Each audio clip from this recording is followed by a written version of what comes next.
મિત્રો, આજે આપણે વાત કરવાના છીએ મહિલા વૃત્તિકા યોજના વિશે, જેમાં તમને દરરોજ 250 રૂપિયાની સરકારી સહાય છે એ મળવાપાત્ર છે.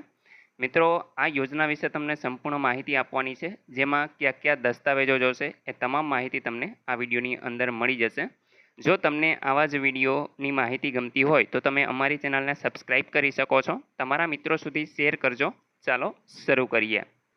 તો મિત્રો, જોઈએ મહિલા તાલીમાર્થી યોજના. આ યોજના હેઠળ બાગાયતી પાકોના મૂલ્યવર્ધન, કેનિન અને કિચન ગાર્ડન વિષય પર તમને છે ઈ તાલીમ આપવામાં આવે છે. આ યોજના હેઠળ તાલીમાર્થી દીઠ નિયમ અનુસાર 250 રૂપિયા પ્રતિ દિવસ વૃત્તિકા એટલે કે સ્ટાઇપન્ડ છે એ તમને મળવાપાત્ર રહેશે.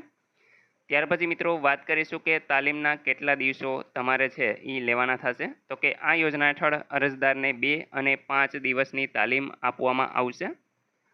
તમે સિલેક્ટ કરી શકો છો તમારે 2 દિવસની તાલીમ જોઈએ છે કે 5 દિવસની. એ જ્યારે આપણે ઓનલાઈન અરજી કરશું ત્યારે મિત્રો એમાં તમને ડિટેલમાં સમજાવશું.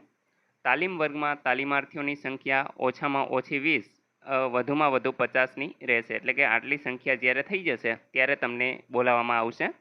આ યોજના હેઠળ તાલીમનો સમય દૈનિક ઓછામાં ઓછો 7 કલાકનો રહેશે. એટલે કે દરરોજ તમારે 7 કલાકની તાલીમ છે એ લેવાની થાય છે. ત્યાર પછી મિત્રો વાત કરીશું કે આ યોજનાની અંદર તમારે ફોર્મ ભરવું હોય તો કયા કયા ડોક્યુમેન્ટ જોશે.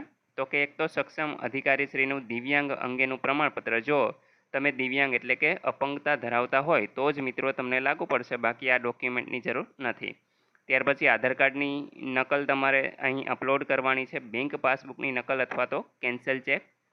ત્યાર પછી તમારી પરમિટ એટલે કે રેશન કાર્ડની નકલ તમારે અપલોડ કરવાની થાય છે. તો મિત્રો આટલા ડોક્યુમેન્ટ છે એ તમારે અવશ્ય અપલોડ કરવાના થશે. જ્યારે પણ આપણે ઓનલાઈન અરજી કરશી ત્યારે આ તમામ વસ્તુ છે એ તમને લાઈવ જ બતાવશું, જેથી તમે સરળતાથી ઓનલાઈન અરજી કરી શકો. તો મિત્રો આશા રાખું છું કે આ વિડીયોની અંદર તમને સંપૂર્ણ માહિતી મળી ગઈ છે. તેમ છતાં પણ કોઈ પ્રશ્ન હોય તો તમે કોમેન્ટ દ્વારા પૂછી શકો છો.